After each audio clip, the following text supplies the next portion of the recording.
Salut Jospace, Salut, comment tu vas? très bien et toi? Ça va. Alors on va commencer par une question, je pense que tu as souvent, mais qui est essentielle. Ton premier EP, il s'appelle Origine, il est sorti le 6 août. Ouais. Comment tu te sens aujourd'hui, quelques semaines après sa sortie? Est-ce que tu en es fier? Et est-ce que tu as eu des retours ou une réception à laquelle tu t'attendais pas forcément?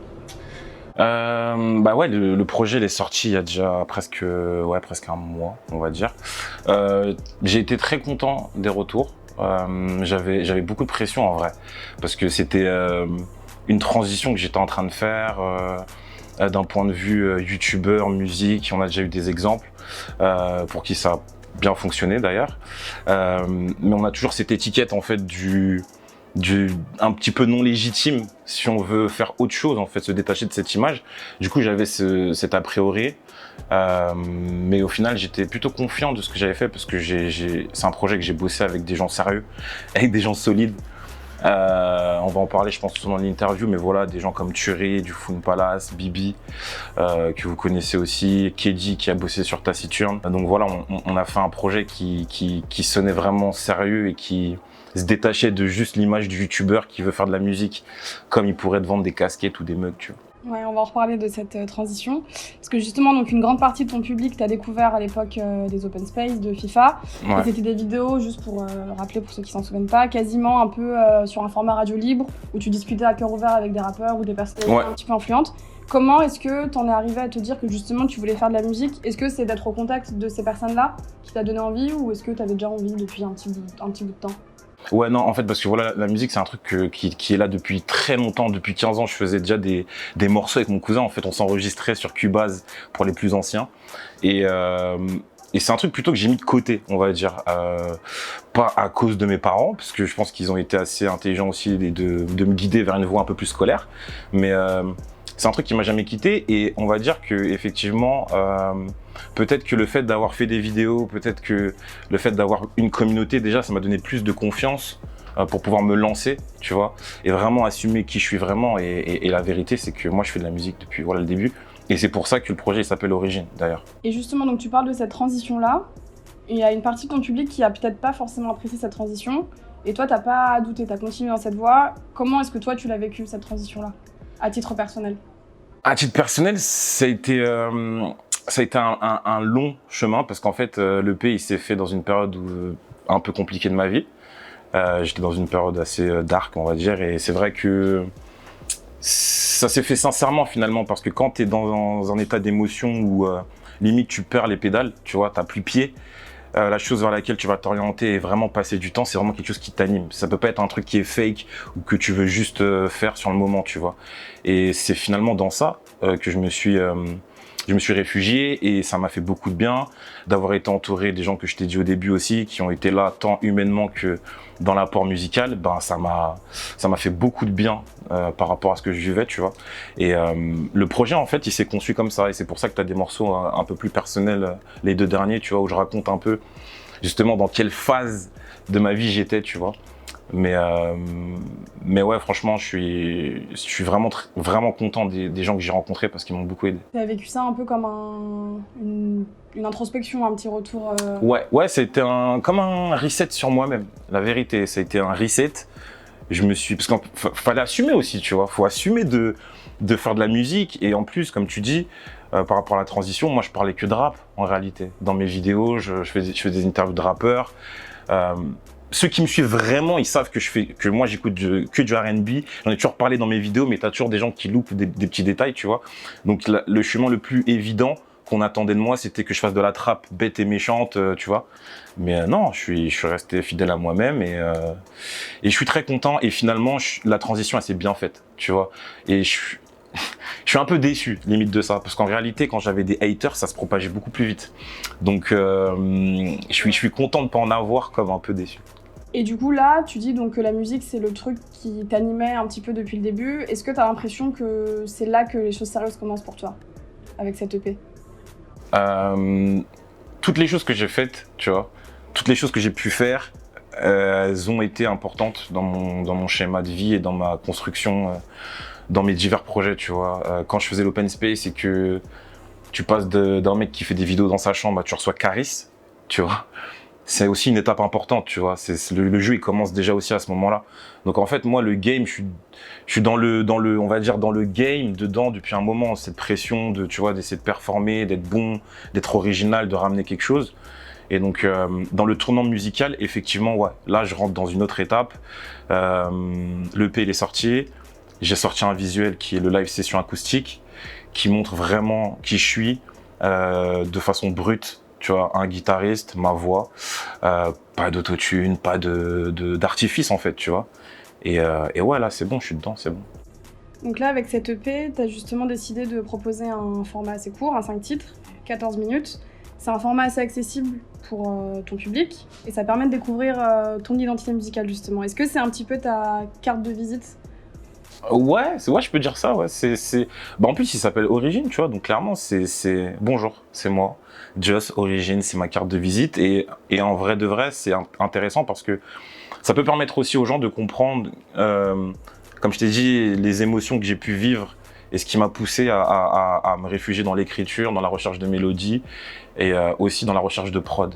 Parce que c'est un truc qui est beaucoup revenu, la qualité des prods. Et c'est vrai que moi, en fait, j'ai vraiment essayé de ramener de l'émotion, tant dans la recherche de prod que dans l'écriture et dans l'interprétation des morceaux, tu vois.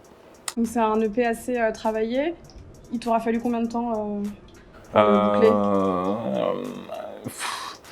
C'est toujours délicat, mais en réalité, moi, ça m'a mis 1 an et demi. Ça m'a pris 1 an et demi. Il y a beaucoup de gens qui m'ont dit, ouais, c'est court. J'ai envie de leur dire, écoutez mes 3 premiers sons et écoutez Origine. Et vous allez comprendre pourquoi ça a pris beaucoup de temps et comment, en fait, on n'arrive pas d'un mec qui est fort, parce qu'aujourd'hui, je suis fort, à aussi rapidement que ça, tu vois. Il faut travailler, il faut se remettre en question, il faut faire des sons, il faut jeter des trucs, il faut revenir, il faut accepter la critique. Et moi, j'ai travaillé avec des gens, on va dire, digitalement, j'étais plus haut qu'eux. Mais il n'y a pas d'histoire de followers, de t'as plus de popularité ou quoi. Fallait mettre son ego aussi de côté. Et ça, c'est des étapes qui sont très très longues, tu vois. Les gens qui me disent qu'ils font un projet en 2 mois, qui partent de zéro, j'y crois pas. C'est impossible. Et quelle différence tu vois du coup entre les premiers sons que tu as sortis, comme tu dis, et là ce projet qui t'a mis beaucoup plus de temps à construire ? Ben, tout le travail d'écriture déjà. Parce que dans l'écriture, il y a raconter une histoire, l'interpréter et la vivre, tu vois. Les premiers sons que je faisais, c'était très vas-y, j'écoute une prod, je lâche ce que j'ai à dire, tu vois. Sur ce projet-là, on a essayé vraiment de raconter des histoires cohérentes, vécues de près ou de loin, et qui seraient aussi dans ma temporalité, tant dans le langage, tu vois, et dans les mélodies. Donc, ça a été beaucoup plus long. Et merci à ces personnes qui m'ont accompagné, parce que tout seul, j'aurais peut-être pas évolué aussi rapidement, tu vois. Et sur toute cette période, donc 1 an et demi, est-ce que tu as une anecdote en particulier à nous raconter ? Un truc qui t'a marqué ? Ouais, il y en a plusieurs. En fait, nous, on s'enfermait chez Kedi pour travailler. Et un jour, il nous appelle et le frérot, il s'était fait cambrioler. Le frérot, il s'était fait cambrioler et Dieu merci, son PC où il y avait tous les sons qu'on avait maquettés, il l'avait sur lui. Ils ont pris la télé, ils ont pris la Play, on pouvait plus jouer à FIFA et tout. Ouais. C'était les moments détente, ils étaient cuits, mais ouais, heureusement, on a eu le PC qui était sur lui. Et ouais, la session d'enregistrement, en fait, moi, il y a 2 prods qui proviennent de YouTube sur le projet. 3h du mat et faut pas déconner. Et 3h du mat, en fait, c'est une prod qui est ancienne. C'est un morceau que j'ai fait il y a plus de 3 ans, tu vois. Et quand je veux pour acheter la prod, la prod, en fait, elle n'existe plus. Et je suis au studio, j'ai pris mes heures, j'ai Bibi qui est là, il me dit frérot, comment on fait ? Et un gros merci à ELK, parce que c'est ELK qui a reprod le truc de façon originale, qui a en fait refait un nouveau truc dans un espace très court de temps, donc merci beaucoup frérot. Tu parles de Bibi justement, donc c'est avec lui que tu as fité sur 3h du mat. Tu le connais personnellement, ouais. l'artiste ? Ouais, bien sûr, c'est un moment. Ouais. Et comment ça s'est passé votre connexion au studio, mis à part le petit là. En fait, moi, avant d'aller en studio, tu vois, on se rejoignait souvent chez lui pour faire des top lines, pour que j'écrive. Moi, je venais pour jouer à FIFA, mais lui, il me disait, vas-y, taffe, gros, tu vois. Et du coup, c'est un peu lui aussi qui m'a poussé à aller dedans, à prendre le risque de, vas-y, top line, chante, entraîne-toi, écris des trucs. J'ai fait beaucoup de sons, j'écrivais, il me disait, mais gros, c'est de la merde ce que t'écris, tu vois. C'est nul. Et voilà, non, il m'a beaucoup aidé. Donc la collab, en fait, elle s'est faite naturellement. Tu vois, 3h du mat, en vrai, j'ai écrit le premier couplet. Il est arrivé, il m'a dit, ouais, tu devrais dire ça, ça, ça. Je lui ai dit, mais t'as qu'à faire un couplet. Tac, il a fait son couplet, voilà. T'es très ouvert aux critiques. Ouais. Il faut, de toute façon. On va parler un petit peu des thèmes que t'abordes, du coup, dans cette EP. Parmi les thèmes qui reviennent le plus, il y a l'amour, les femmes. On a l'impression que c'est un peu naturel chez toi. Est-ce que c'est ça qui t'inspire le plus dans l'écriture? De toute façon, l'amour, c'est quelque chose qui inspire de façon générale. Tu vois, c'est pas propre à moi-même, ça inspire dans toute forme d'art en plus. Mais comme je t'ai dit, tu vois, juste avant, c'est un projet qui est personnel, tu vois. Et c'est pour ça qu'il a été bien reçu.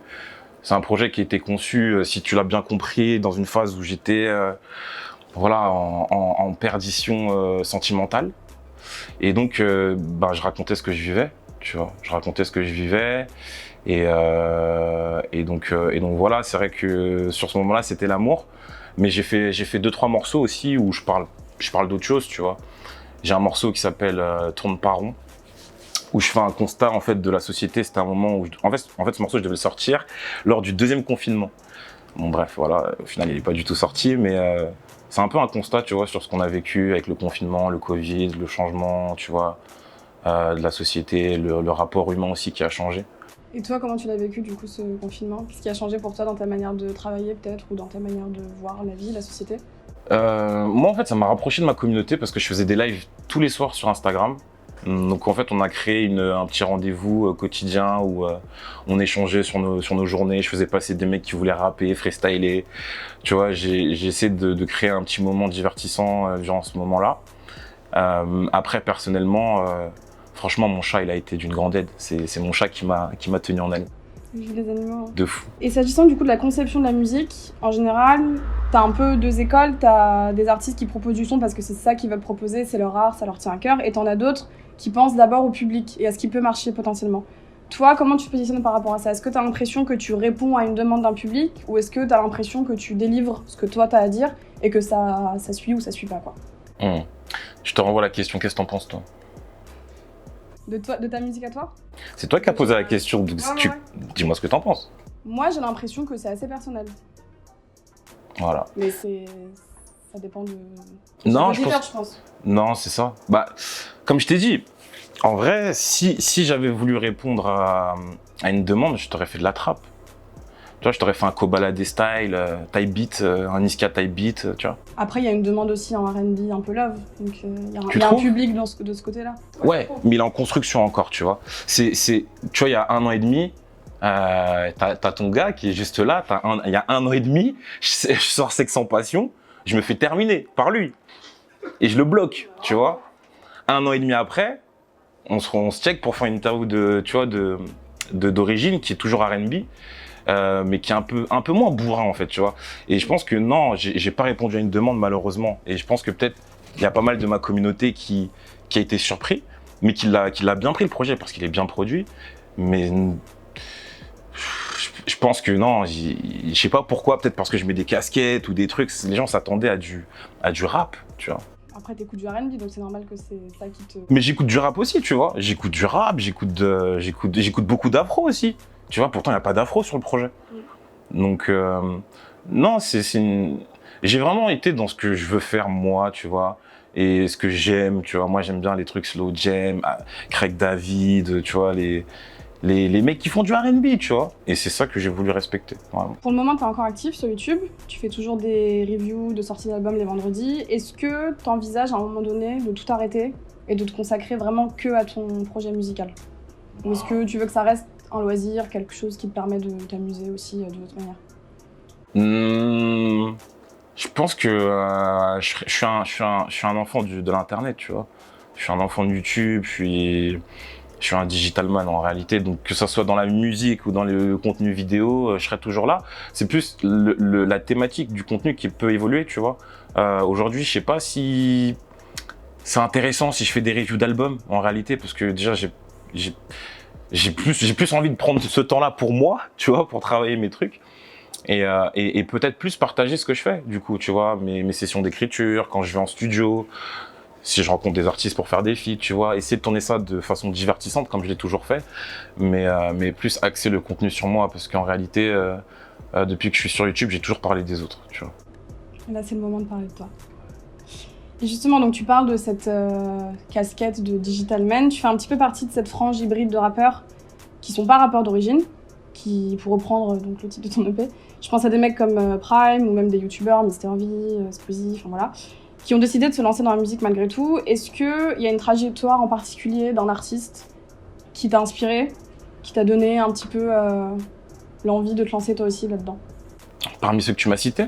Ouais, ou autre, ça peut être quelqu'un d'autre. Elle est intéressante ta question, mais non, en tout cas dans ceux que tu m'as cités, j'ai pas eu d'inspiration. Parce qu'en fait, je suis même pas sûr qu'il y ait une brèche qui se soit ouverte, tu vois. Je suis pas sûr que aujourd'hui les gens ils aient un regard en mode ouais, il y a des youtubeurs, il y a un game de youtubeurs artistes, tu vois. Il y a toujours ce regard, à part peut-être pour Yvick, tu vois, mais il est tellement populaire en réalité, tu vois. C'est surtout sa communauté, tu vois, qui suit. En tout cas, c'est pas ça qui m'a donné envie de faire de la musique. Après, j'ai un youtubeur que je kiffe beaucoup, qui lui aussi a réussi à faire ces transitions-là, c'est KSI, c'est un anglais. Et lui aussi, il faisait du FIFA, et en fait, lui, il faisait du son aussi, et puis maintenant, c'est que du son, tu vois. Et ça, c'est inspirant parce qu'il l'a fait depuis très longtemps, ce changement, je dirais. Et c'est même peut-être lui qui a inspiré nos grands youtubeurs d'ici, tu vois. Mais non, j'ai pas été inspiré par des youtubeurs français. C'est ta propre inspiration. Ouais, ou peut-être que j'ai pas été assez touché par ce qu'ils ont produit aussi. Et donc tu continues à faire plein de choses à côté, donc on a dit les vidéos, de la radio. Comment est-ce que tu arrives à trouver un équilibre là-dedans? Est-ce que t'as pas un petit peu peur de t'égarer un petit peu, d'être moins productif sur certains aspects qui te sont aussi importants? Mais là, t'as vu, je suis un peu moins visible quand même. Je fais un peu moins de trucs. J'essaie de justement me focaliser sur la musique et d'essayer d'être cohérent dans ce que je fais. C'est pour ça, tu vois, il y a plein de reviews d'albums que les gens me demandent encore, tu vois. Mais c'est compliqué. Toi-même, t'es artiste, tu vas aller critiquer le travail d'un autre, que ce soit positif ou pas, tu vois. C'est bizarre, tu vois. Donc, faut réussir à trouver cette cohérence. Le bon format aussi. Ce genre de contenu, je peux peut-être le faire sur Twitch en live, où tu vois, je lance mon live le soir. Et vas-y, je discute avec les gens, on me pose une question, ouais, t'as pensé quoi du dernier Niska? Je te réponds, tu vois, comme ça. Mais vraiment faire un contenu VOD, conseil de classe, Niska, nouveau truc, compliqué aujourd'hui, tu vois. C'est compliqué. Tu as peur de pas avoir la légitimité pour? Quelle légitimité? De quoi tu me parles? Bien sûr que j'ai la légitimité, ça fait plus de 10 ans que je parle de rap. Si je veux dire là maintenant que tu fais de la musique, t'as peur de... Tu te sens pas de critiquer la musique de quelqu'un d'autre? Bah c'est juste que c'est pas cohérent en fait, parce que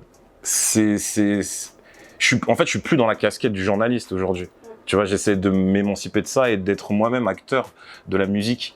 Donc, si je veux, en fait, moi, j'essaie justement de rallier un public autour de ça. Et j'ai bien compris aussi que c'était des communautés différentes. Tu vois, j'ai fait pas mal de changements, que ça soit sur FIFA, Call of, l'open space et tout. Et au final, c'est toujours des communautés bien distinctes qui se sont créées. Et faut pas tout mélanger, tu vois. Donc si on me voit en tant que journaliste, après on me voit en tant que R&B boy, tu vois. Après je fais truc, tu perds les gens, tu vois. Tu parlais de légitimité tout à l'heure, ou de crédibilité plutôt, par rapport aux youtubeurs qui se lancent dans le rap, etc. Qu'est-ce que t'en penses, toi? Bah j'en pense qu'on s'en fout. On fait ce qu'on veut, on est en démocratie. Si tu veux faire de la musique et que t'es fort, vas-y, tu vois. T'as bien compris ce que j'ai dit. Si t'es fort et que t'as envie de faire de la musique et que tu respectes l'art, parce qu'en réalité, c'est juste respecter l'art en question, tu vois. C'est prendre le truc au sérieux, pas te dire que parce que t'as X followers, tu sais que de toute façon t'auras minimum 10% qui vont te faire X stream et que tu seras rentable, tu vois. Si tu prends le truc au sérieux, que t'as une réelle envie d'amener un truc, et que voilà, t'as un talent, let's go. C'est bien justement, je trouve aujourd'hui que Internet nous permette de briser tous ces codes, tu vois. Et pour finir, qu'est-ce qu'on peut te souhaiter pour l'avenir? Est-ce qu'on peut attendre un album en bonne et due forme dans un futur proche? Alors pas dans un futur proche, parce que comme je t'ai dit là, c'est l'EP, premier projet. Par contre, on peut attendre des singles jusqu'à fin d'année, je pense.